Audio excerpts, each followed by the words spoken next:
pwede pumunta sa pakantinan, kami papasok dyan. Itong loader ang papasok. Ito yan.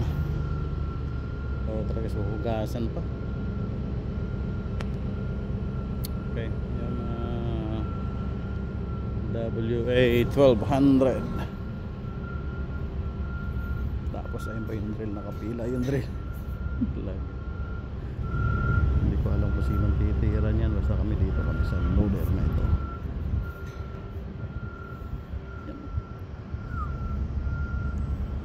Puno yung ano puno yung workshop doon pati sa kabila. Tinesting na yata, tinesting na yung dalawa na yan, yung dalawang truck. So daming trabaho. Diyan muna kayo.